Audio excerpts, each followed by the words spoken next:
지금 여기에 많은 분들이 이렇게 모여 계신데요. 한국 행정학이 양자역학에 대해서 왜 이렇게 관심을 갖느냐라고 이제 많은 이야기들 하시는데요.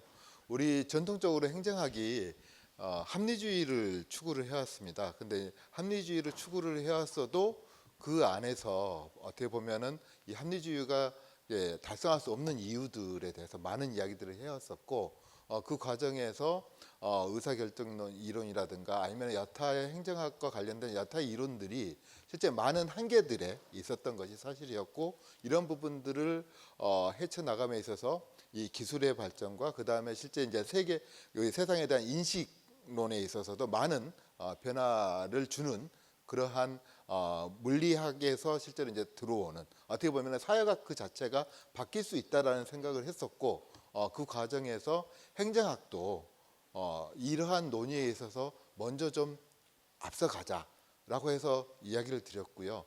이러한 부분에 있어서 많은 분들이 흔쾌히 동의를 해주셨고, 지금 사실은 우리가 연말에 어느 정도의 저작물들을 모아서 지금 양자 행정학, 아직은 좀 가칭인데요. 좀 책을 모아서 좀 낼 예정입니다. 그 양자 행정학에는 어떻게 보면 이렇게 초급자에서부터 중급자, 그다음 고급자들에게 물론 이게 모두를 만족시킬 수는 없겠지만 실제 양자 행정학이라는 이름을 우리가 만들 수 있을 것인가, 이런 부분들을 다 같이 논의해보고 검토하고, 그다음에 이것을 가지고서 우리의 행정학의 여러 문제들, 더구나 우리가 소위 말해서 위키드 프로블럼, 난제라고 했던 부분들, 혹은 최근에 있어서는 우리가 이제 슈퍼 위키드 프로블럼이라고 이야기를 하거든요. 초난제라고 하는 부분들을 과연 우리가 풀 수 있을 것인가.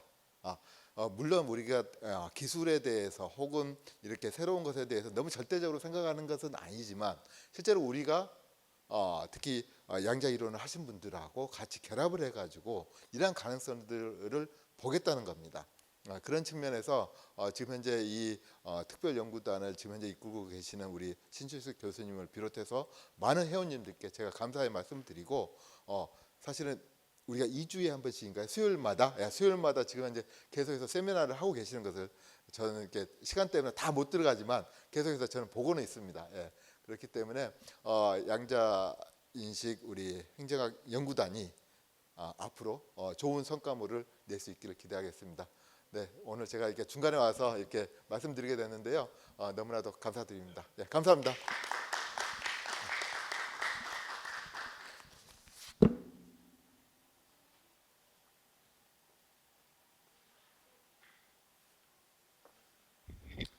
좋은 말씀 감사합니다. 제가 많이 힘드시고 또 저녁도 다가오는데 빨리 끝내겠습니다. 제가 오늘 오면서 박기식 교수님과 이렇게 열차 안에서 이렇게 바쁘신 우리 학교 인공지능 융합원장님이신데 제 옆에 꼭 좀 앉아주시라고 부탁했습니다. 그래서 제가 서울 내려가면서 대전에서 만나서 이런저런 이야기 나누면서 왔는데요. 중요한 건 이런 것 같습니다. 열차 안에서 지금 자리에 계신 분들께 제가 발표할 때 좀 더 그림, 사진 이런 식으로 발표하는 것이 인지하기 정말 좋겠다, 이렇게 해서 조금 많이 가공을 했습니다. 논문도 쓰고 여러 가지를 했지만 가장 심플한 게 가장 베스트입니다. 그걸 조금 전달하겠습니다. 저는 그 가톨릭대학교 산학협력팀장으로 있고요. 김강민 교수에게 그 AI 분야의 라지 랭귀지 모델, 그 챗GPT, 제미나이 같은 것들을 라지 랭귀지 모델이라고 하는데요. 작년에 석사를 그 부분을 마쳤고 올해 이제 박사를 하는데, 이호준 교수께 그 지식 그래프, 앞서서 우리 이재우 교수님과 이렇게 김태술 교수님께서 말씀하신 네트워크 분야인데요. 저보다 훨씬 뛰어나신 분입니다. 왜냐하면 제가 그 분야를 다가가고 있는 건데 저는 AI를 통해서 가는 거고요. 요걸 이제 박사 올해 하고 내년에 마치려고 이렇게 좀 준비하고 있습니다. 그리고 마지막으로는 오늘 학회가 행정학회이기 때문에 제가 우리 박강국 석자 교수님을 정말 아버님처럼 생각하고 있고, 그리고 지도를 좀 받고 있습니다. 그 내용 좀 전개하겠습니다. 중요한 건 이런 것 같습니다. 오늘 AI 시대에 행정이 무엇일까 했을 때 우리 성장과 균형을 조율하는 국가 운영의 핵심 플랫폼으로 재정의하고 싶고요. 피곤하실 테니까 화장실도 가시면서 제가 최근에 영상 하나를 봤는데요. 저희 가족이 저 때문에 다 AI에 관심이 많습니다. 그러면서 아빠, 여보, 그 최근에 인재전쟁이라는 다큐를 하는데 저보고 공부 그만하고 빨리 집에 와서 이거 같이 보자고 하는 거예요. 요거를 여러분들과 공유하고 싶은데 영상을 제가 좀 배속을 빨리 했습니다. 왜냐하면 한 1.23배속을 하고 편집까지 다 했습니다. 그래서 그 부분 좀 보시면서 조금 여유롭게 하시고 인사이트 받고 그거에 대해서 제가 다시 한번 설명 쉽게 드리겠습니다.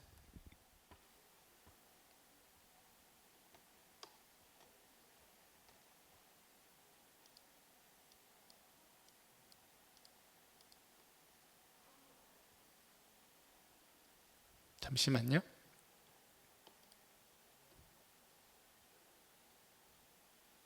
소리가 아까 네.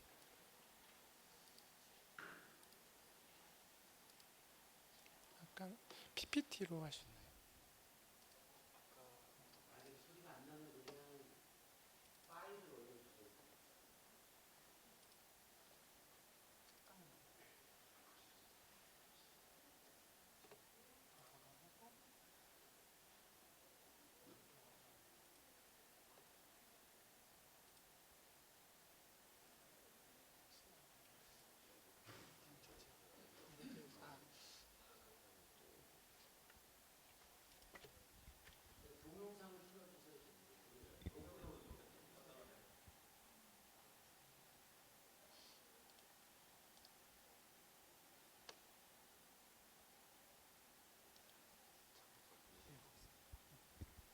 아까 연습할 때는 좀 소리 나오는 것 같은데 또 이게 안 나는 것 같아요. 네.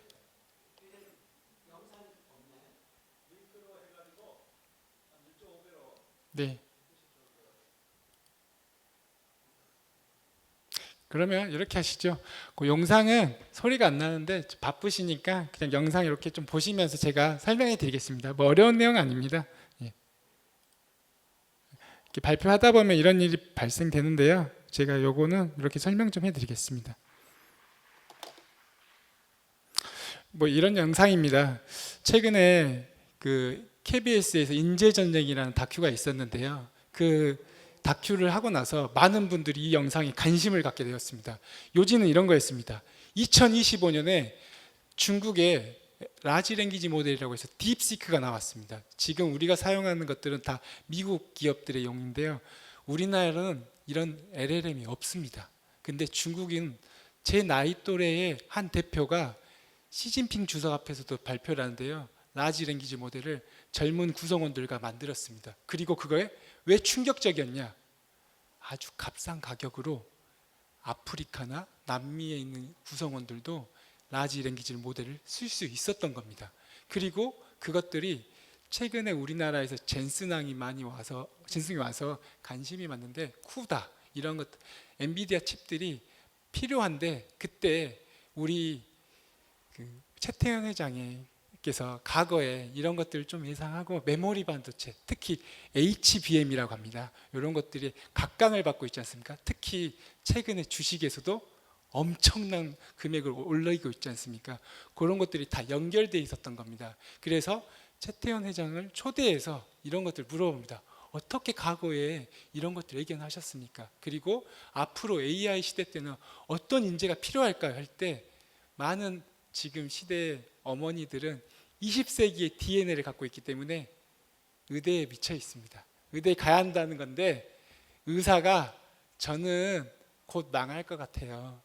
다른 거 하셔야 할 것 같아요. 이런 이야기를 해줍니다. 그리고 최태원 회장께서는 AI 시대 때 공대도 중요하지만 우리 박강국 석좌 교수님을 제가 보면서 이런 걸 느꼈습니다. 그리고 또 신충식 교수님을 보면서 이런 걸 느꼈습니다. 아, AI도 중요하지만 이제 AI는 모든 사람이 다 잘할 겁니다. 그리고 오늘 아침에 저는 카이스트의 정재승 교수의 그 특강을 좀 듣고 왔는데 제가 많은 강의를 들으면서 이런 걸 느꼈습니다. 비전은 정말 많이 알려주시고 계십니다. 그러나 구체성이 조금 떨어지는 것 같습니다. 그래서 우리 석자 교수님께서 제게 조금의 인사이트, 격려를 항상 주시는데 이런 것 같습니다. 너는 구체적이다. 그래서 오늘 그 구체적인 것을 영상으로 사진으로 보여드리고 싶습니다. 왜냐하면 우리 앞에 토론하시고 발표하시고 신충식 교수님, 우리 박강국 석사 교수님께서는 사회개혁에 대한 시스템을 안내하는 리더입니다. 그리고 저 같은 40대, 이런 30대 어린 청년들이 이런 것들 구체화하는 것이 아주 이런 것들이 시너지하고 우리나라가 2026년에 퀀텀 점프할 수 있는 계기일 것 같습니다. 그러나 이 영상에서는 한마디 합니다. 2025년과 2026년의 대한민국은 변한 게 하나도 없다였습니다. 그리고 저 또한 그렇게 느끼고 있습니다. 그리고 이런 것들을 조금 공유하려고 왔습니다. 그리고 마지막 자막 보시면 AI를 다각적으로 이해하는 인재가 정말로 지금 우리 AI 시대가 꿈꾸는 인재라는 겁니다. 넘어가겠습니다. 저는 이 연구 논문을 두 가지로 좀 투고하려고 합니다. 하나는 우리 행정학회고 두 번째는 SCI IEEE 논문을 좀 준비하고 있는데요.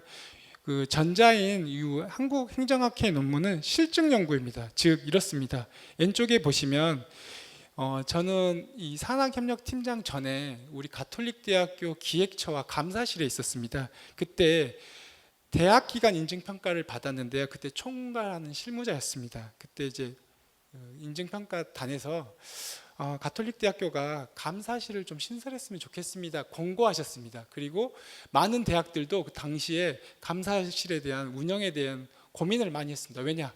대학이 여러 가지를 운영할 수 있지만 감사실까지 운영하기는 좀 쉽지 않았습니다. 그리고 그때 우리 학교에 초대 감사실장으로 박강국 명예교수님을 임명했습니다. 그리고 제가 이 교수님과 2025년 한 학기를 일을 했고요. 그 전에 같은 많은 회의를 했는데 저 놀랬습니다. 왜냐하면 교수님이 심플리스터 베스트라고 감사실 주요 임무 딱 요거 세 가지만 하자. 내부 감사, 입시 감사, 감사 교육인데 과학적으로 좀 하자. 데이터 가지고.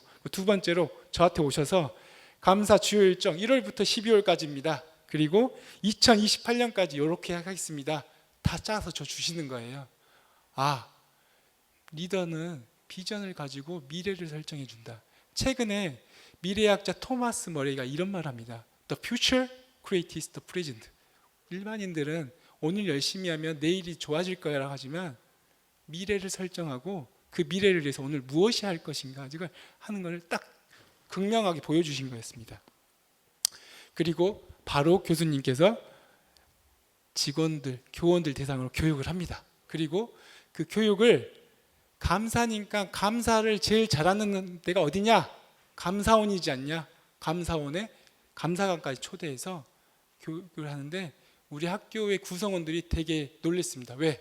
교육받는데 최고의 강사가 오니까 우리가 최고인 것 같은 거예요. 우리를 존중받는 것 같습니다. 그래서 그 교육에 되게 감명을 받았습니다. 그리고 이게 마지막에 어떻게 연결되는지 함께 살펴보겠습니다. 저는 이제부터는 SCI 논문을 냈을 때 연구 배경인데요. 이렇습니다. 우리나라 대한민국 교육부에 감사 보고서가 엄청나게 많이 있습니다. 특히나 2011년부터 2025년까지의 자료들이 엄청 많은데요. 이런 것들을 어떻게 사람이 분석할 수 있겠습니까? 그래서 저는 AI, 라지 랭귀지 모델을 이용했고 지식 그래프로 보여줬을 때 많은 분들이 쉽게 이해할 수 있을 거라고 판단해서 이 연구를 시작하게 되었습니다. 연구를 하면서 이렇게 좀 해봤습니다. 저는 결론적으로 이거를 일반인들이 쉽게 볼 수 있게 해서 기술을 개발해야 한다고 생각했고요. 이 기술을 특허 출원하였습니다. 왜냐하면은 구체적으로 해야지만 논문도 구체적일 거고 그 논문은 세계 시장에서도 받아들여질 수 있을 거라고 생각했습니다. 왜? 감사라는 분야가 되게 연구의 영역이 많지 않습니다. 그래서 저는 가톨릭 대학교 산학팀장으로서 우리 대학의 1200개의 특허를 분석하면서 나도 한번 해보자. 그리고 특허 출원했고 이런 것들을 우리 교수님들께 알려주면서 우리 대학이 인문계 중심, 의대 중심의 대학이 아니라 공대 중심으로 나아갈 수 있는 꿈도 갖게 되었습니다. 첫 번째는 이렇습니다. 1단계부터 6단계를 쉽게 하겠습니다. 상단에 보시면 첫 번째는 자료를 수집해야겠다. 두 번째, 자료를 수집했더니 HWP, PDF, HWPX 다양한 종류가 있는데 이걸 통일해야겠다. 세 번째, OCR이라고 해서요. 2032년에 우리나라 수능이 논술로 바뀝니다. 근데 제가 그 직원 삶 중에 가장 많이 그 조직생활 한 게 입학처였는데 대한민국에서 제가 논술 전형 제일 많이 했을 겁니다. 한 16번 했습니다. 의대까지 포함해서. 그래서 제게 만약에 수능 한번 해볼 수 있습니까 하면 저 기회만 주시면 할 수 있습니다. 그래서 그때 했던 게 OCR이었습니다. 그 답안지를 OCR로 변경을 해야 하는데요. 그 작업을 과거에 내가 8년 동안 했던 것들을 지금 써먹을 수 있겠구나 해서 제게는 너무 쉬웠던 겁니다. 이 3단계까지는 누구나 할 수 있던 거고요. 4단계부터는 라지 랭귀지 모델에 대한 이해도인데요. 요거는 보시고 그냥 이런 게 있구나 이해 정도만 하시면 되고 제가 그림으로 이렇게 설명하겠습니다. 데이터를 추출해야 하고요. 그다음에 두 번째로는 이것들을 쉽게 그래프로 형상화해야 하는데 우리 이재우 교수님께서 했던 이런 것들이 다 요게 가장 기초 단계고 마지막은 그런 겁니다. 그래서 너무 전반부에 너무 수업 잘 받았고 그 책 저도 읽고 있는데 제가 가야 할 방향성입니다. 그리고 마지막으로는 요거를 시각화하는 프로그램을 만들어서 특허 출원하였다. 이렇게 진행하겠습니다. 이렇습니다.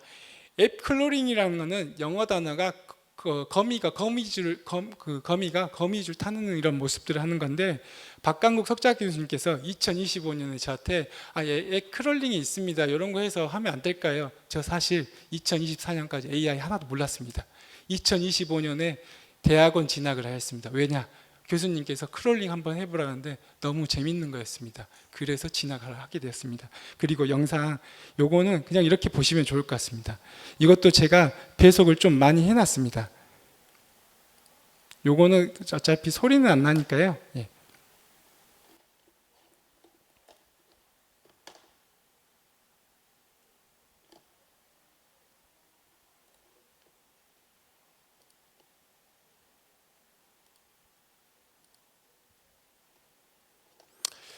이런 식입니다. 교육부 웹사이트에 들어가서 감사 결과 보고서라고 해서 그 코딩을 좀 하는데요. 요즘 코딩도 되게 쉽게 나왔습니다. 바이브 코딩이라고 해서 되고요. 말하면 코딩이 짜지는 거고요. 이렇게 감사 사이트에 들어가서 파일을 자동적으로 받는 거죠. 인간이 2011년부터 25년까지 다 클릭해서 받기라는 정말 불가능할 것 같습니다. 그래서 이렇게 다 받아서 이런 것들을 축적하는 거죠. 그리고 이 자료들을 가지고 어떻게 하면 우리가 라지 랭귀지 모델을 이용해서 이용할 수 있는지 그 부분을 또 시각화 설명해 드리겠습니다. 첫 번째 이렇습니다. 파일을 받았더니 너무 이렇게 종류가 많았던 겁니다. 그래서 PDF로 좀 변환했고요. 그거도 그 코딩으로 했는데 요건 좀 패스하겠습니다. 예.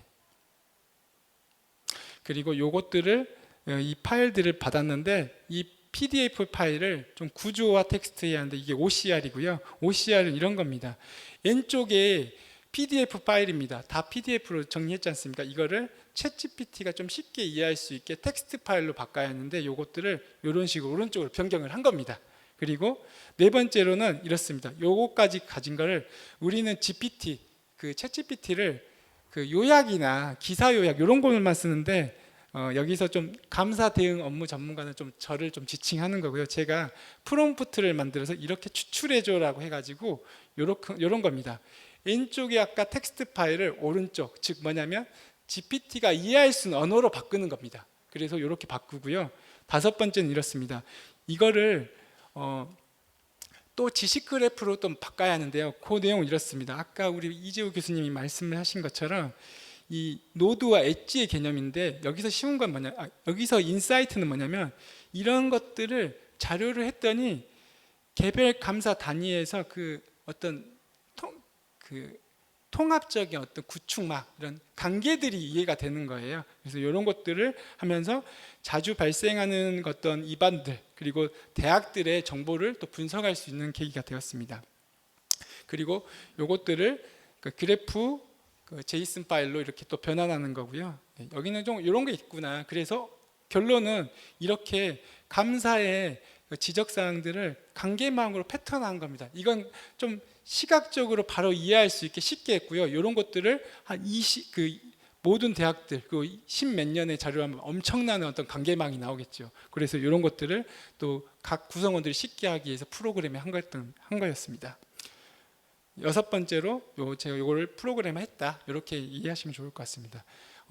요거는 제가 최초에 특허 출원할 때는 저도 좀 이제 그 퇴근하고 하는 연구자라서 무료 버전 이런 거 쓰다가 최근에 요 발표할 때 도메인 주소는 좀 저렴하게 구매해가지고 이렇게 만들었고, 제가 다음 달에 아마 최고 우리 대학의 최고 의사 결정권자 앞에서 요거 발표하고 우리 대학 구성원들하고 다 공유하고 요걸 통해서 그 컨텀 점프 좀 해보려고 생각 중 하고 있습니다.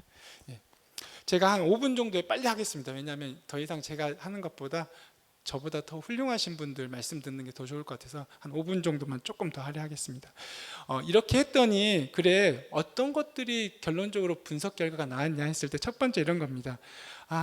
연도마다 조금씩 다르는데 그때마다 그 지적하는 밀도나 이런 것들이 좀 해석하는 게 필요하겠다 이런 거였습니다. 그래서 어떨 때가 좀 많았고 어떨 때 많은 건 좀 그런 것들은 제가 논문을 통해서 보여드리고요. 중요한 거는 지적하는 총량보다는 보고서당 그 지적하는 그 밀도가 좀 달랐다. 이게 조금 첫 번째였던 것 같습니다. 두 번째는 이런 겁니다. 주요 지적하는 분야들이 인사, 회계, 학사, 산하협력 쪽에 좀 많이 주력적이었다. 그래서 이런 것들을 반복적으로 리스크가 있으니까 이런 것들을 좀 미리미리 우리가 이제 캐치해서 예방하면 좋겠다. 이렇게 좀 해석해 보았습니다. 세 번째로는 처분입니다.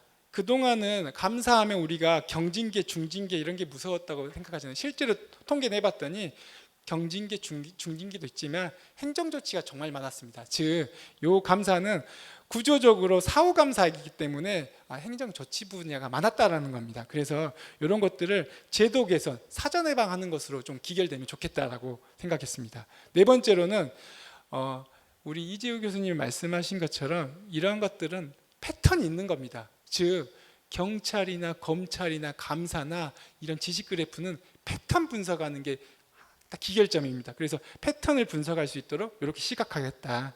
다섯 번째는 이렇습니다. 요거는 대표적인 감사 패턴인데 우리 대학 겁니다. 제가 당시에 감사 담당자였거든요. 그때 속으로 좀 이런 생각을 했습니다. 이 감사분 지적하는 게 물론 맞는 것도 있지만 맞지 않는 것도 있다고 판단했습니다. 그래서 좀 설명해 드리겠습니다. 그리고 저는 감사하시는 분도 교육받아야 한다고 생각합니다. 왜냐하면 첫 번째 보시겠습니다.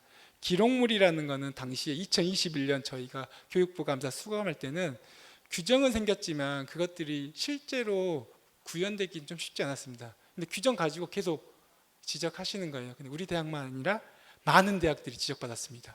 그러니까 다시 하면 이렇습니다. 감사원의 감사가 분께 이런 말 했더니 감사관계에서 이런 말 하는 거예요. 감사원의 감사관계에서 이랬습니다. 교육부 감사관 잘 못해요. 이렇게 말씀 주시더라고요. 그러니까 잘하시는 분도 있지만 지적을 위해서 빈발하는 그런 것들을 가져와서 대학에 지적하면 다 걸리지 않습니까? 감사하시는 분들이 대학 칭찬하러 오지 않지 않습니까? 그런 겁니다. 두 번째입니다. 직무 발명에서 많은 분들이 학교 소유를 좀 생각하셔야 하는데 요거는 좀 이제 별개인데요. 교수님들께서 개인 명의로 하는 경우가 있어요. 그래서 제가 산학협력팀장이고 특허 출원하면서 이런 것들 교육해 드리려고 이런 게 있었고, 세 번째로는 우리 대학은 종교대학입니다. 가톨릭 대학교입니다. 그러니까 신부님들을 선발할 수밖에 없지 않습니까? 근데 규정에는 50에서 60% 이상은 자대학 출신을 선발하면 안 되네요. 그러니까 다른 대학은 그렇게 할 수 있지만 종교대학, 예컨대 동국대나 이런 개신교 대학들은 구조적으로 그 대학 출신이나 그 종교 출신의 대학을 구성원으로 선발할 수밖에 없는데 지적하는 겁니다. 그러니까 특수성도 인정해달라, 이런 것들을 공유한다면 그 감사관도 이해하겠죠. 왜? 통계적으로가 아니라 분석을 했더니 맞는 말이지 않습니까? 상식적이지 않습니까? 이런 겁니다. 그리고 저는 이제 요것을 이렇게 합니다. 아까 우리 교수님께서 에이전트라고 말했는데요. 저도 지금은 에이전트의 시대입니다. 그리고 피지컬 AI 시대에는 곧 도래할 겁니다. 즉 요걸 가지고 업무를 그냥 쉽게 하는 겁니다.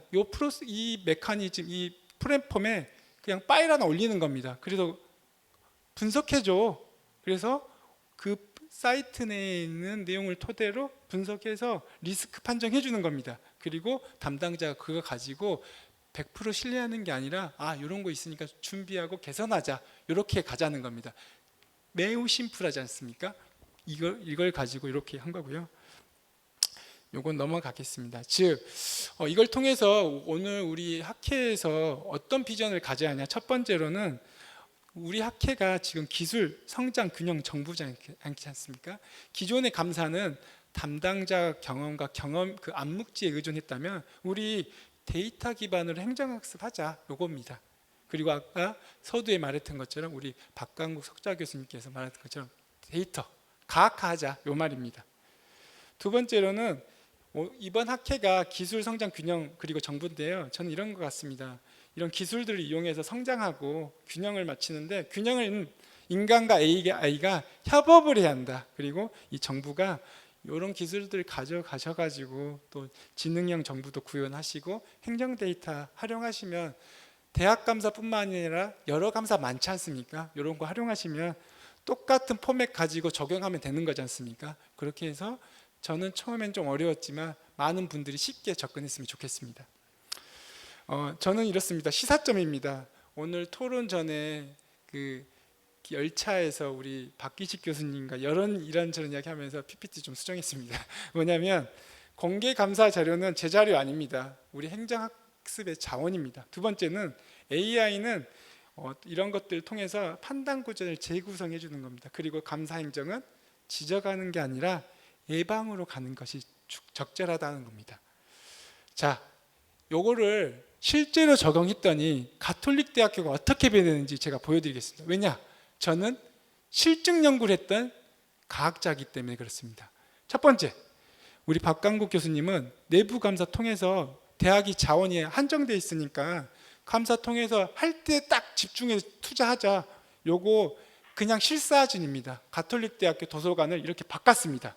즉 대학에 공공기관 돈이 재원이 한정돼 있는데 분석해서 정말 하면 국민들도 되게 재미나게 살지 않겠습니까? 우리 학교 학생들 가장 가고 싶은 장소가 도서관입니다. 이렇게 바뀌었기 때문에 그렇습니다. 두 번째입니다. 가톨릭 대학교 하면요 인문사회계 의대라고 생각하는데요. 이렇게 했더니 감사는 미래 비전을 실현할 수 있는 데이터 기반이다. 2026학년도 올해 신설학과 2개 순중받았습니다. 다른 대학교 학생 수 없다, 폐가 처리해야 한다 하는데 우리 대학은 AI 관련된 학과를 순중받았습니다. 이런 대학 많지 않겠습니까? 세 번째입니다. 학교가 변하니까 학원도 변합니다. 학원에서 대학에 100억을 줬습니다. 저희도 처음엔 좀 놀랐습니다. 저도 아까 100원이라고 했는데요.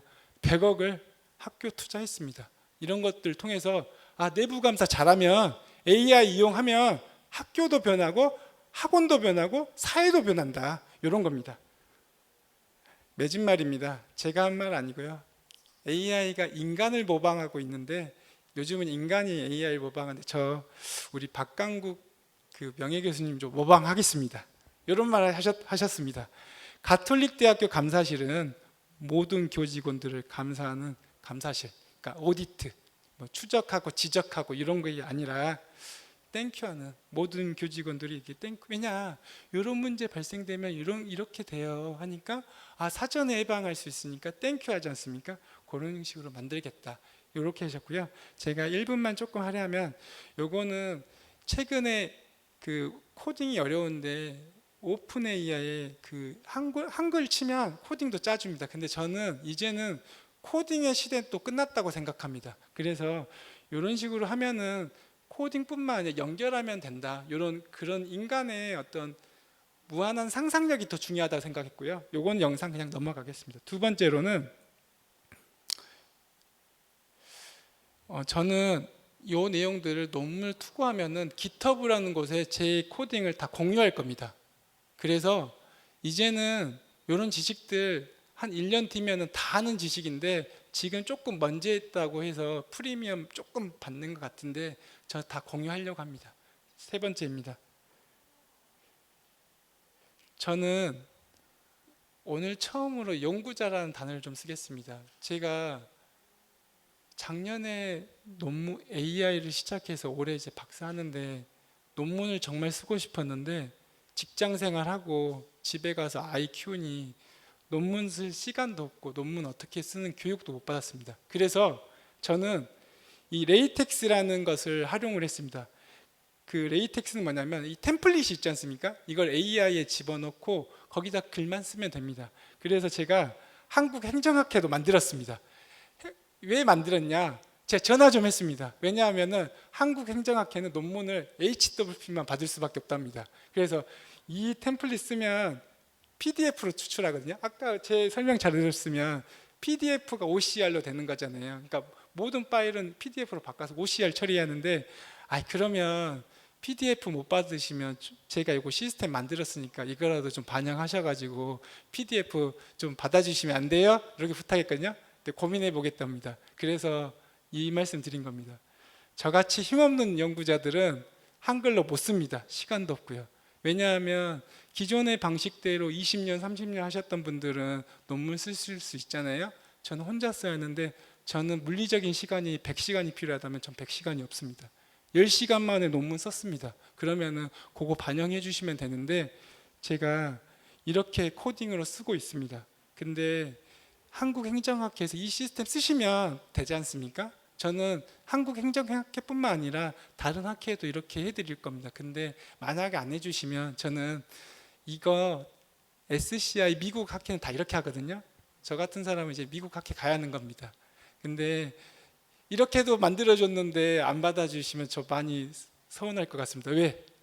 우리 행정학회가 이번에 한 주제가 기술이라면서요. AX라면서요. 근데 실제로는 하고 계십니까? 그거를 조금 공유하고 싶었습니다. 이상입니다.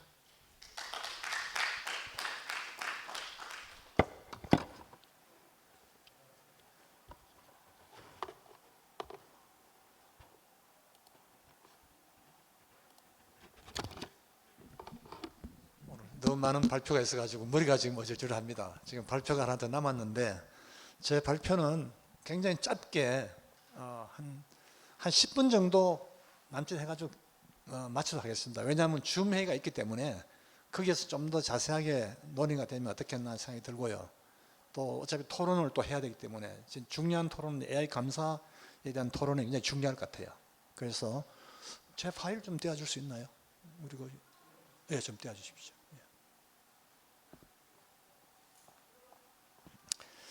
여러분, 제가 그 기후 위기에 대해 왜 제가 저거 발표를 좀 하려고 하냐면 제가 2014년도에 한국환경연구원장을 했습니다. 그때 제가 하면서 이 기후 위기가 굉장히 좀 심각한 문제고, 우리 약간 일부 세션에서 우리 김상미 원장님이 또 얘기하셨죠. 지금 기후 위기가 지금 심각하다. 제가 지금 최근에 접한 자료도 앞으로 우리 인간이 생존할 건지 말 건지, 약간 우리 이재호 교수님은 굉장히 좀 이렇게 낙관적으로 얘기를 하시는데 또 반대로 비관적으로 보시는 분도 굉장히 많습니다. 그런데 제가 여러분 오늘 하는 이 기후 위기에 양자 컴퓨팅과 AI 기술을 적용하는 이유가, 이 AI 기술과 양자 컴퓨팅을 적용하게 되면은 상당히 여러분 그 효과적으로 우리가 지금 에너지도 관리할 수 있고 굉장히 많은 그런 이점이 있습니다. 그래서 제가 오늘 그냥 샘플 본보기로 제가 좀 보여드리도록 그렇게 하겠습니다. 파일이 없는 것 같아가지고. 파일은 내가 가져오긴 가져왔는데.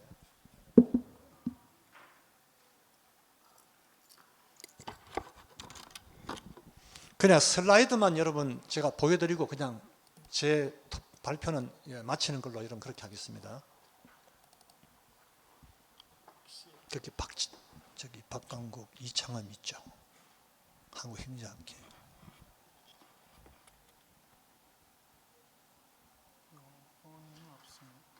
한국행정학회 없습니다.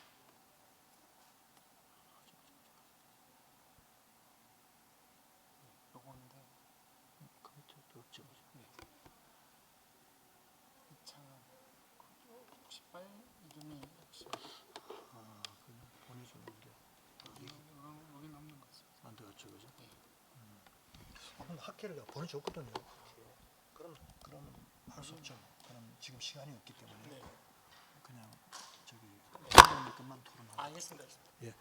제가 아마 여러분 학회에 저기 보내줬는데 아마 오늘 여기 지금 업로드가 안 돼 있네요. 그래서 오늘 지금 발표가 너무 많아서 오늘 이광철 쌤만 토론하고 우리 오늘 종결을 해야 될 것 같습니다. 예.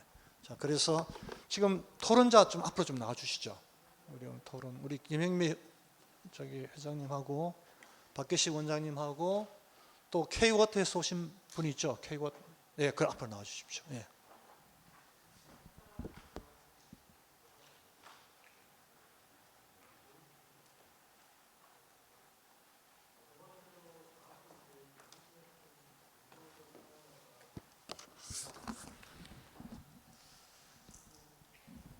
예, 앉으시죠. 예.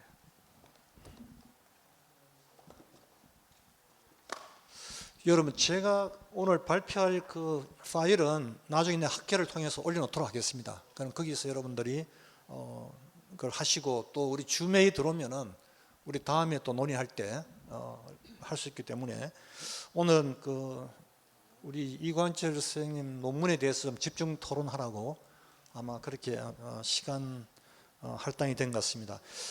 다시 한번 여러분 또 소개를 좀 하겠습니다. 우리 가톨릭대 우리 박계식 인공지능 AI 융합 연구원장님입니다. 박수 한번 쳐주시죠.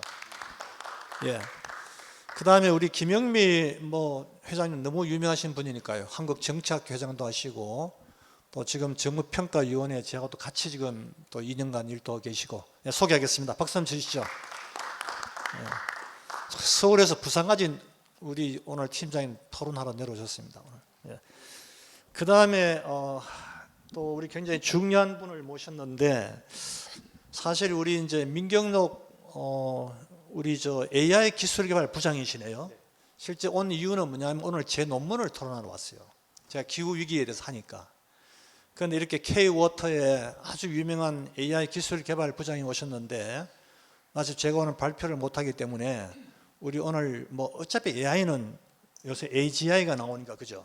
다 적용되는 거니까 오늘 우리 저 감사에 대해서 좀 오늘 들으셨으니까 그 분야에 대해서 조금 더 좋은 코멘트를 해주시면 될 것 같습니다. 자, 그러면은 우리 박계식 원장님부터 먼저 토론 좀 해주시죠. 지금 5분 정도. 5분 안 되게 끝내겠습니다. 왜냐하면 지금 시간도 많이 가셨고 그래가지고 다만 제가 이제 AI 쪽을 좀 하다 보니까 우리 이광철 팀장님께서 하신 게 제가 굉장히 그 좀 뭐라나 감동하는 그런 부분이 있었어요. 왜냐하면 그 바쁘고 팀장 하면서 또 공부하면서 아까 말씀하셨죠. 이미 AI의 상당한 수준의 어떤 기술적인 부분을 가고 계시구나 해서 상당히 그 감명 깊었고요. 제가 이거 할 때 어떻게 받았냐면 제목만 받았는데 인공지능의 행정학적 적용 이렇게 돼 있더라고요. 그래서 그걸 중심으로 해서 제가 했기 때문에 이제 40초 정도 지났기 때문에 한 3분에 끝내겠습니다. 세 가지를 얘기하고 싶겠습니다. 하나는 행정이 어떻게 AI에 필요하게 되는가 하는 거하고 두 번째는 항상 우리가 뭔가 이렇게 새로운 게 들어오면 명암이 있잖아요. 어떤 도움이 되는 것도 있고 상당히 그 리스키한 것도 있고 그리고 마지막으로 우리는 어떻게 앞으로 해야 되는가 이렇게 세 가지 플러스 결말을 말씀드리겠습니다. 행정 AI가 행정에 있어서 필요한 이유는 우리가 마치 그 책꽂이 같은 거 두고 되면 굉장히 막 그 책이 많아지잖아요. 몇백 개 보내서 또 있고. 그래서 굉장히 어떤 행정 분야에는 처리해야 될 데이터가 엄청 많다. 갈수록 많아지는 거예요. 살림이 있으면 있을수록. 그다음에 두 번째는 행정의 많은 부분이 반복을 원하게 돼 있습니다. 왜냐하면 이 사람도 오면 뭐 세금하면 이 사람도 비슷한 걸로 하고 그래서 비슷한 것이 있기 때문에 이건 AI에 굉장히 그 잘 맞는 그런 부분이 되겠고, 그다음에 요즘에 사람들이 성질도 바쁘지만 굉장히 빨리 그리고 정확하게 이렇게 해주길 바라는데 사람이 하다 보면 공무원들이 하셔도 엄청 힘들다고요. 그게 엄청 점점 복잡해지기 때문에 그런 차원에서 AI가 그 굉장히 필요하다 하는 얘기고, 그러면 행정 분야에 AI를 활용하면 뭐가 좋을까 하면 첫 번째는 행정이 효율화가 되는 거죠. 그러니까 사람들이 그 어떻게 보면은 공무원들 쫓겨나는 건 아닌가 그런데 실제로 여러분들 잘 아시다시피 어떤 데이터라든지 아니면 어떤 분석을 한다든지 이런 것들은 기계에서 가져오기 때문에 그 애들을 따라가기가 힘들어요. AI가 잘난 게 아니고 사람들이 다 만든 거지만, 그래서 그런 부분에 효율화를 갖기 위해서는 AI가 굉장히 중요하다는 거고, 정책 결정할 때도 요새 뭐 이재명 대통령께서 많이 활용한다는데 보면은 정책 결정하려면 우선 뭐가 있어야 되냐면은 데이터가 있어야 됩니다. 방대한 데이터입니다. 그것도. 그래가지고 뭐 산골짜기인데 뭐 평상 펴고 이렇게 하는 사람 잡자 몇 개 있냐 이런 거 하고 하잖아요. 근데 AI가 그런 것에 딱 맞거든요. 그래서 두 번째, 정책 결정을 하는 데 있어서 기반을 준다는 거고, 그다음 이제 어떻게 보면 세 번째로 말씀드릴 수 있는 것은 맞춤형 행정에 가는 게, 예를 들어서 장애인이 있고 그다음에 또 다른 어떤 어린이들이 있고 이런 부분들을 그 어떤 세팅을 해서 나눠주기 위해서는 AI로 하면 쉬운데 사람이 하면 그거 하나하나를 챙겨봐야 돼요. 그러니까 그 공무원들이 제대로 시간 내에 할 수도 없고 또 효율성도 떨어지는 거죠.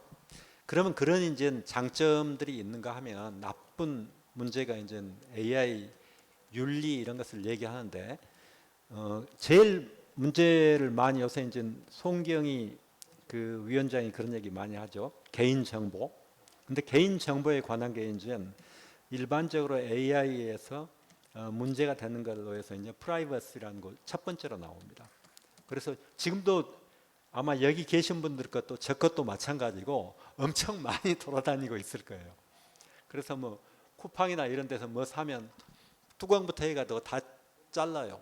어떤 전화번호 안 나게 하고 그다음에 어느 아파트 몇 동 몇 호 이렇게 나오는 거 빼는 것처럼. 그다음에 두 번째 많이 얘기하는 게 알고리즘에 아직은 AI는 거기 따라가거든요. 지 마음대로 하는 게 없단 말이죠. 그러니까 이제 많은 학자들이 얘기하지만 그런 것이 있을 수 있을지 모르지만 AI 5단계 같은 데 가면 얘가 스스로 지가 생각하고 뭐를 판단하고 이러면 이제 그 사람은 우리 지금 뭐 법인 하잖아요. 사람 아닌데 그 사람도 다 무슨 사람같이 하잖아요. AI도 그렇게 만들어야 돼요. 그리고 문제 있으면 그놈이 책임을 지고 그 감옥에 넣으면 뭐 무슨 될지 모르겠지만 그런 것들이 돼야 되는데 그 전까지는 이 사람들은 알고리즘을 따라간단 말이죠. 그래서 그 점이 잘못되면 이 행정 자체에 큰 문제가 된다 하는 거고, 세 번째로는 책임 소재, 이제 우리 영어로 얘기할 때 accountability라고 많이 얘기를 하는데, 이걸 AI가 뭐 해서 나는 모른다 이럴 수 있는데, 야 그럼 누가 책임을 지는데? 공무원? 개발자? 아니면 기관? 이런 부분이 아직까지 굉장히 애매해요. 그리고 그건 아마 그렇지 않아도 우리 그 재판관들 힘드시는데 굉장히 힘든 문제가, 이런 부분이 행정에서 활용하는데 AI가 제약을 받을 수 있다 하는 거. 마지막으로 이제 앞으로 어떻게 해야 될 건가 하는 거는 짧게 얘기 드리면, AI는 행정을 대체한다고 보는 게 아니고 행정을 잘하기 위한 도구에 불과하다. 이 생각을 하셔야 되고, 오늘 또 이제 우리 박광욱 교수님 저한테 그 AI가 엄청 잘난 것 같아도 사람이 할 일이 있다. 근데 그 부분은 어떤 얘기냐면은, 예를 들면 아침에도 제가 어떤 분들한테 얘기를 했지만, AI에 있는 것은 이 사람들은 분석이라든지 어떤 데이터라든지 아니면은 자동화라든지 이런 것은 있는 것은 잘해요. 그리고 엄청 빨라요, 사람이. 그러니까 그 우리 이세돌 그 고수가 다시는 이길 수 없다고 그러잖아요. 근데 그런 부분은 뭐냐면 이미 만들어진 걸 그 애들이 하는 거 사람이 따라갈 수가 없습니다. 기계가 해주기 때문에. 사람도 뭐 그거 만들어줬죠. 그렇지만 그것은 AI가 할 일이라면, 그럼 사람들의 AI가 주는 많은 정보와 이런 것들을 책임을 아직은 아까 못 진다고 그랬잖아요. 누가 할지, 뭐 기관이 할 건지, 그런 어떤 책임을 사람들이 어떻게 할 건지를 책임져야 되고, 그 다음에 윤리에 관한 것은 사람 그 인간 중심 뭐 이런 얘기 많이 하잖아요. 그런 부분을 AI는 아직 얘기 안 해줍니다. 그리고 AI가 굉장히 그 사람 뭐 하는데 거짓말을 많이 하는 것도 있습니다. 그 다음에 최종 판단은 어차피 AI가 자료를 다 주더라도 사람이 끝내야 된다 하는 부분이고, 그 부분을 하면서 저는 어떤 생각을 했냐면, 우리 중학교 다니고 할 때 뭐 OWH 해가지고 쭉 하잖아요.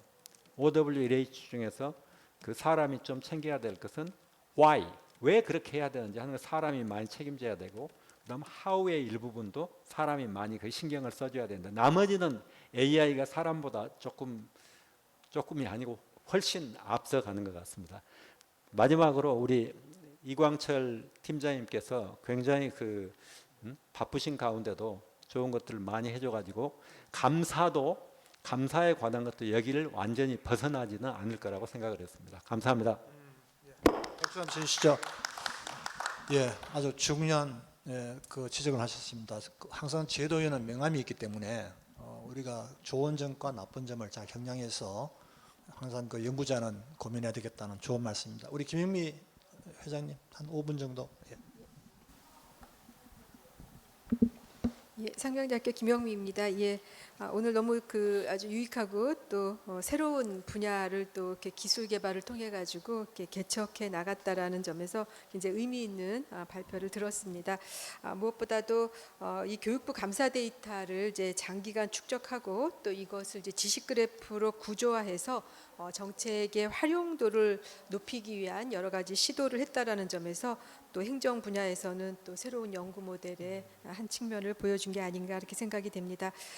이제 우리가 이제 감사 관련해 가지고 이제 특히 이제 대학 같은 경우에는 이제 각 대학들이 받은 감사 결과 보고서를 이제 교육부 들어가면 홈페이지에 다 이제 게시를 하고 있지 않습니까? 그래서 그 개별 문서 형태로 이제 있는데, 사실 그 동안에는 그냥 보기만 했지 이걸 가지고 이제 축적된 그 데이터를 가지고 이제 활용을 한다거나 뭐 이런 게 쉽지는 않았습니다. 그런데 이제 나름대로 또 이렇게 아이디어를 내셔가지고 이제 모델을 만드셔서 데이터베이스하고 인과관계 분석까지 가능할 수 있을 정도로 이렇게 한다라고 할 때는 이제 의사결정의 어떤 그 지원 도구로서도 그 활용이 확대될 수 있다라는 면에서 좀 이제 기대가 되는 또 그런 부분이기도 합니다.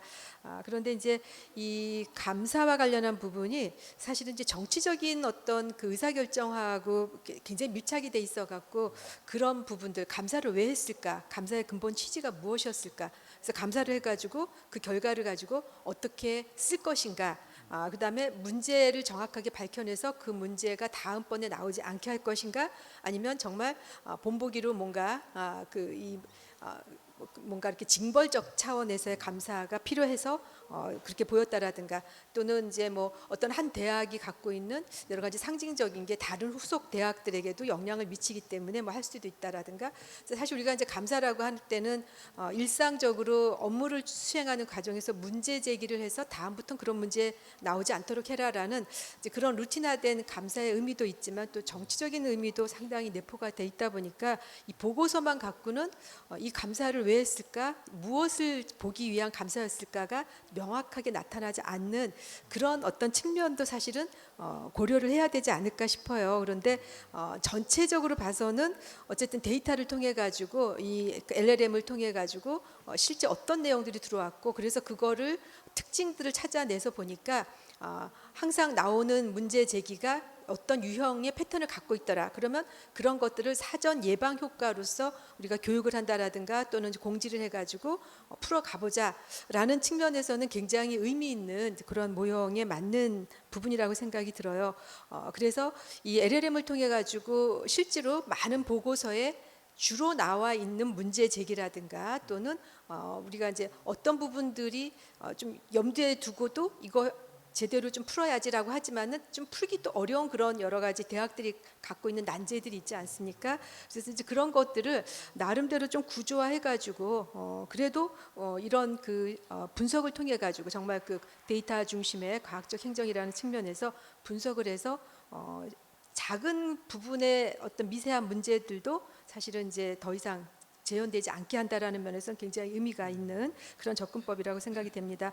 근데 이제 데이터를 이제 작동시켜 보시면은 늘 나오는 문제 중에 하나가 이 생성형 AI 같은 경우에는 이제 그 환각, 할루시네이션이 가장 그 문제가 되고 있습니다. 그래서 반복돼서 이렇게 드러나다 보면은 같은 문제가 계속 나와가지고 똑같은 타입의 어떤 문제 제기가 되게 됐을 때 그게 과연 감사를 우리가 받아서 고쳐야 되는 그러한 어떤 근본적인 취지를 망각시킬 수도 있다라는 거죠. 그러면은 사실은 그 자체가 오류가 될 수도 있고 그것을 통해 갖고 의사결정을 내렸을 때 정책 결정의 오류가 굉장히 중대하게 일파만파가 될 수도 있다라는 걸 조금 염두에 둘 필요가 있지 않을까 싶습니다. 그 문제는 이제 데이터의 신뢰성 확보 방안에 대한 추가 논의도 조금은 더 유념해서 검토를 해야 되지 않을까. 라고 생각이 들고요. 감사의 결과가 이 법적, 행정적 책임하고 또 직결이 됩니다. 그래서 이 감사가 사실은 이제 들어와서 감사를 하다 보면은 감사원들이 뭔가 하나는 반드시 밝혀내야 되는데 이제 그러려면 우리가 이제 흔히 이야기하는 이제 실무자들 입장에서는 쉬운 거 내주고 어려운 거 감추자라는 식으로 가서 정말 그냥 이렇게 중요하지 않은 것들만 그냥 여러 개의 건수를 이렇게 만드는 경우가 있거든요. 그럼 이제 그게 사실은 감사 사전 예방에 정말 근본 취지 맞는 거냐라고 할 때는 또 엇박자가 날 수도 있다라는 점이죠. 그래서 그런 그 감사 결과에 대한 어떤 활용이 어느 정도까지 정확도를 높일 수 있을 것인가 이제 그런 부분에 대한 것도 한번 봐야 되고요. 또 AI가 생성한 그 결과에 대해서도 그게 완벽하게 맞지는 않습니다. 그래서 우리가 흔히 이야기하는 그 휴먼 인더 루프 인간 전문가의 검증 체계를 거칠 수 있는 후속 방안에 대한 것도 조금 염두에 둬야 되지 않을까라고 이제 생각이 됩니다. 그런 부분은 나중에 또 제도화하고도 또 연결될 필요가 있고요. 한 가지만 더 말씀드리면 아까도 이제 앞에서 그 박 교수님 말씀해 주셨지만은 이 개인 정보나 민감 정보는 굉장히 중요한 부분입니다. 그래서 이 개인 정보 또 민감 정보 보호에 대한 거버넌스 체계 구축도 함께 논의가 되지 않으면은 굉장히 위험해질 수 있는 여러 가지 요소를 담고 있습니다. 그래서 이 감사 자료에는 특히나 개인 또는 기관의 민감 정보가 포함될 수 있기 때문에 우리가 AI 활용을 하는 과정에서 이 비식별화라든가 또는 데이터 보안 체계가 어느 정도까지 가능한지 최근에 미토스가 뭐 등장을 해가지고 한 방에 모든 게 다 훅갈 수도 있다라고 하다 보니까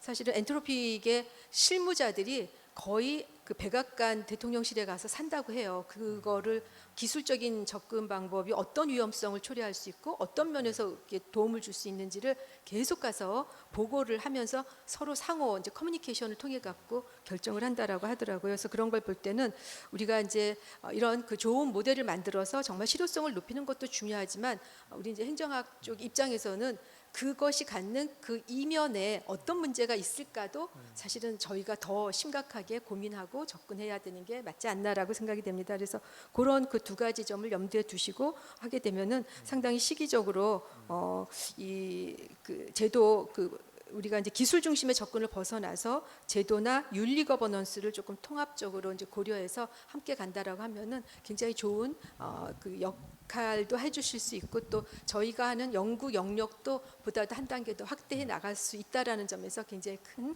시사하는 바가 크다라고 생각이 됐습니다. 예, 잘 들었습니다. 감사합니다. 예, 우리 김 회장님 굉장히 좋은 아주 낙관적인 코멘트를 해주셨고요. 그 이면에 이제 있는 그런 부분은 잘 메모하셨다가 아마 우리 박 원장님과 우리 김 회장님 공통적으로 지적하는 게 이제 책임성 문제, 그죠? 그 다음에 그 데이터의 신뢰성 문제, 뭐 이런 부분은 아무리 강조도 지나치지 않는 거니까 그런 부분을 잘 메모해놨다가 또 이 감사가 그냥 진공에서 이루어지지 않잖아, 그죠? 항상 정치적인 어떤 그런 또 맥락 변수가 있기 때문에 그런 부분도 간과해서는 안 되겠다. 자, 그 다음에 우리 민경록 부장님, AI 기술개발 부장이시니까 그런 관점에서 좀 코멘트 네. 주시죠. 네, 안녕하십니까. 한국수자원공사 AI 본부 AI 혁신처의 민경록 부장입니다. 오늘 발표 너무 인상 깊게 잘 들었습니다. 왜냐하면 예방적 감사 시스템을 구축해서 이제 다른 공개된 감사 결과를 참조해서 거기를 정리한 다음에 그걸 그래프로 그 형식으로 보여주고 내부적으로 어떤 문제가 있는지를 미리 보고 사전적으로 그거를 이제 참조해서 예방할 수 있다라는, 저는 솔직히 좀 내부적으로 저희가 작년에 감사 양정 시스템이라고 이제 기존에 어떤 사람이 어떤 어떤 잘못을 저질렀을 때 그 10년, 20년간 자료 내 얘는 뭐 주의야, 감봉이야, 뭐 이런 거를 해서 감사 양정해주는 약간 그런 걸 만들었는데 어찌 보면은 이게 누군가를 처벌하는 것 쪽으로 좀 초점이 돼 있었다면 저희는 요거는 이제 예방적인 측면에서 해야 된다라는 거를 좀 저희도 인사이트를 좀 받은 것 같습니다. 왜냐하면 저희가 감사 시스템이 있긴 한데 그게 이제 일반 직원들이 볼 수가 거의 없는, 왜냐하면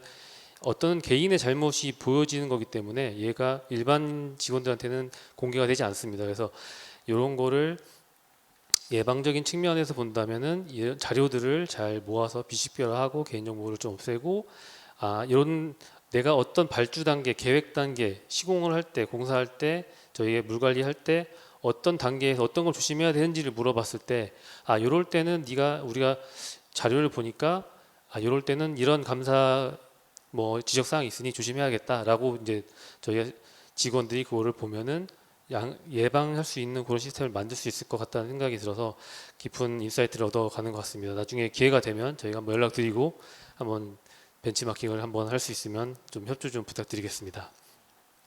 그리고 지금 저희가 하고 있는 거를 조금 말씀드리자면은 지금 뭐 작년에 저희가 이제 AI를 좀 적극적으로 도입하자라고 해서 AI 퍼스트 전략이라고 해서 저희의 60년의 물관리 기술을 뭐 1초로 압축한다. 약간 그런 미션과 비전을 가지고서 이제 전체 2030년까지 132개 과제를 이제 모아서 지금 차근히 준비를 하고 있습니다. 그래서 현재 뭐 민원을 어떻게 현재 들어왔던 민원에 대해서 얘도 이제 비식별화를 한 다음에 민원 이제 신규 직원들이 민원 대응할 때 답변을 쓸 때 기존의 자료를 다 이제 참고해서 어떤 법에 따라서 이제 답변을 자동적으로 써주는 이제 그런 것도 지금 진행을 하고 있고, 행정하고 이제 관리 쪽 분야에서는 이제 뭐 갈등 관리, 그러니까 웹크롤링 말씀하신 대로 그런 것들 통해서 어느 지역에 어떤 갈등이 있다, 저희 회사에 관련된 거, 그거를 미리 좀 사전에 캐치해서 그리고 저희가 내부적으로 민원 접수되는 것들 이런 거를 이제 가중치를 둬가지고 어느 지역에 어떤 민원이 있을 때 이게 좀 위험할 수 있겠다라는 그런 갈등 관리도 하는 것도 지금 개발을 하고 있고요.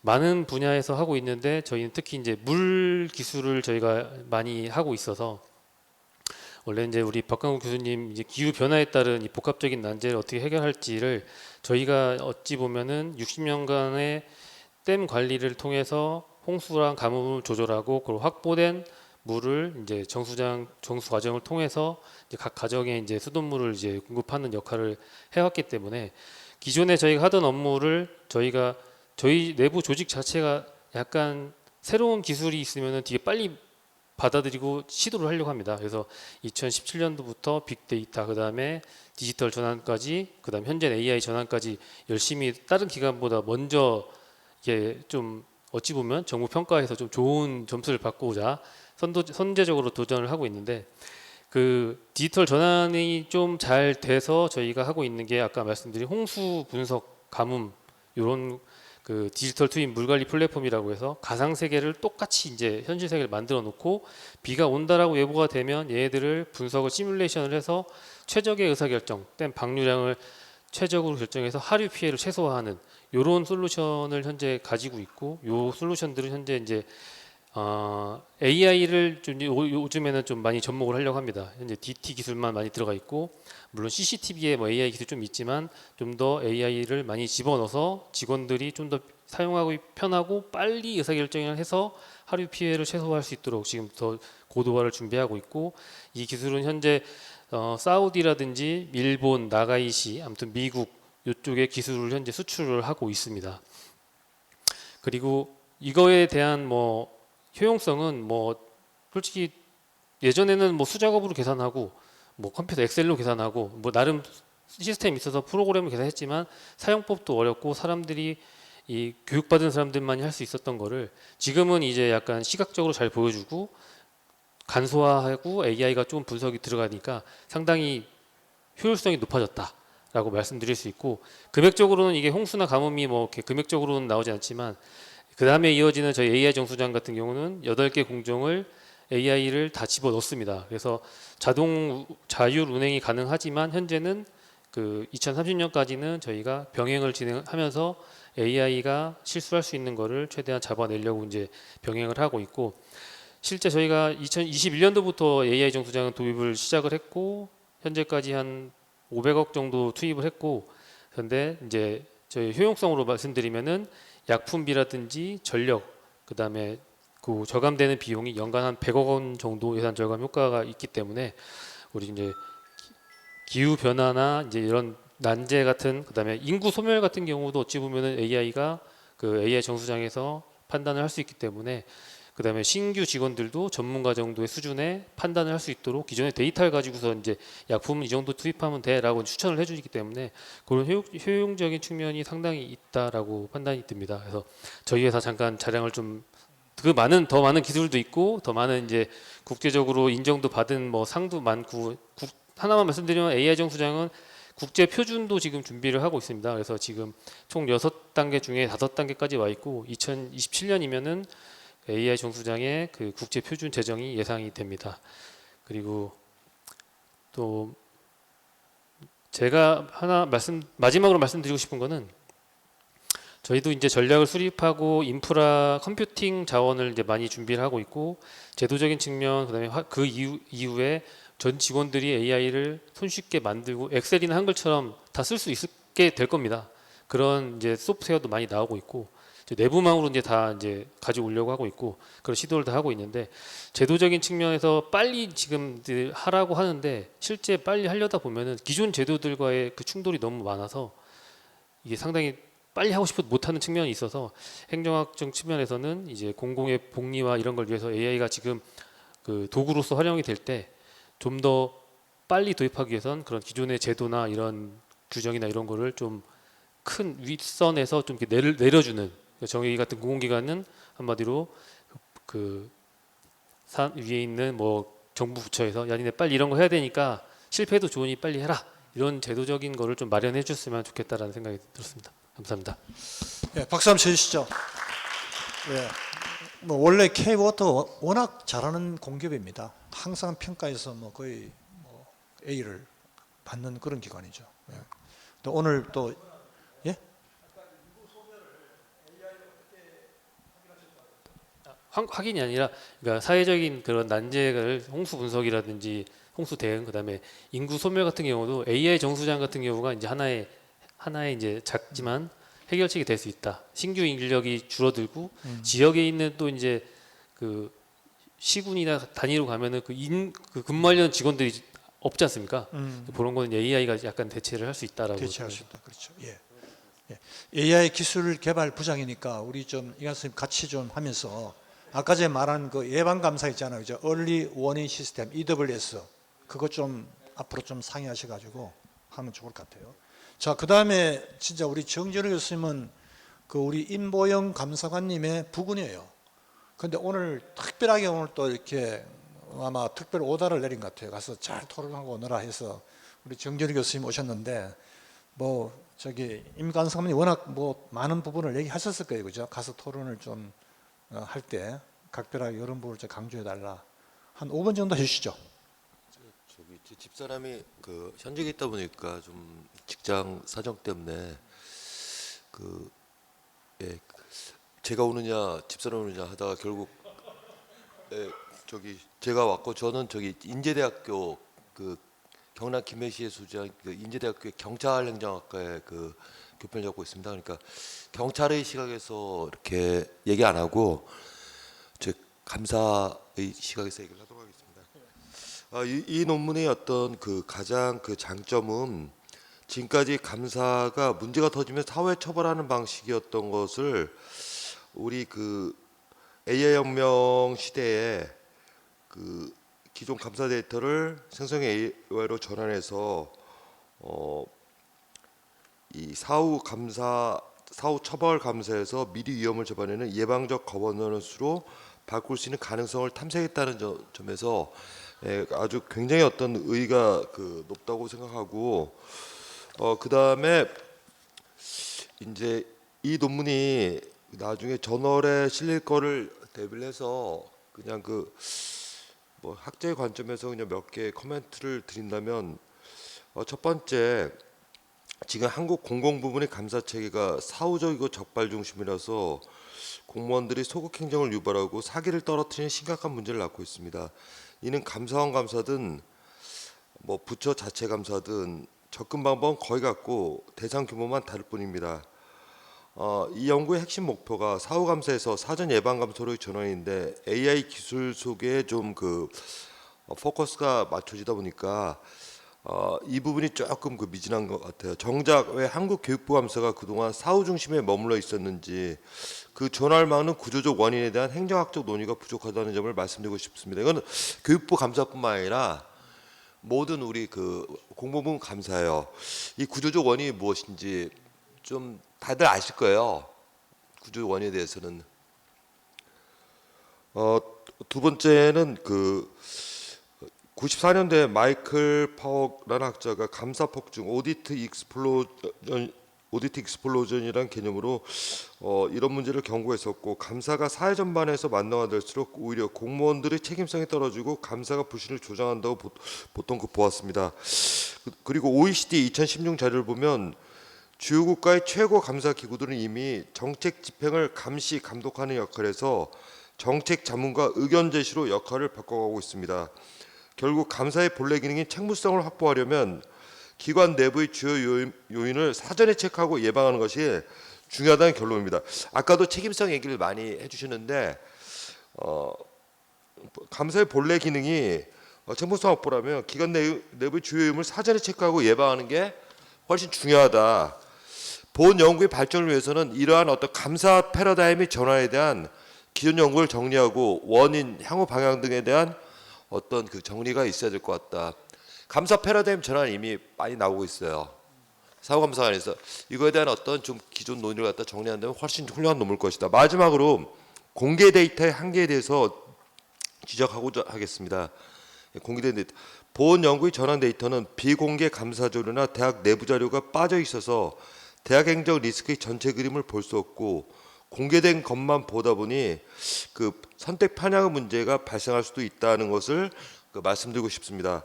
또한 감사 결과는 대학 행정이 가진 전체 리스크 중 빙산의 일각일 수 있는데 실제 행정 운영에 숨어 있는 문제들까지 다 포착했는지 알 수가 없습니다. 그래서 감사 결과 중심의 사전 체크만으로 대학 운영의 내부 통제 시스템을 실질적으로 관리할 수 있을지 이런 거에 대한 어떤 좀 그 나름대로 좀 퀘션을 갖고 내부 통제 강화를 위한 사전 내부 통제를 강화하기 위한 더 근본적인 그 점검들이 그 향후 어떤 그 연구 과제로 필요하다고 생각됩니다. 이상입니다. 박수 한번 치시죠. 그거 잘 적어 오신 것 같은데 그거 좀 우리 저기 연구자에 좀 두시면은 도움이 될 것 같습니다. 제가 명함 주시면 그냥 파일로 드릴게요. 아 그래 파일로 파일 좀 보내주세요. 예, 그 왜냐하면 그 학자 이름이 많이 좀 언급돼 있어 가지고 그걸 보내주시면은 예, 그 우리가 또 이 플로아에서 질문 들으면 좋겠지만 시간이 지금 많이 돼서 그냥 발표자 답변만 간단하게 듣는 걸로. 자, 이쌤 나와서 아니 간단하게만 답변. 오늘 토론 4분 하셨습니까?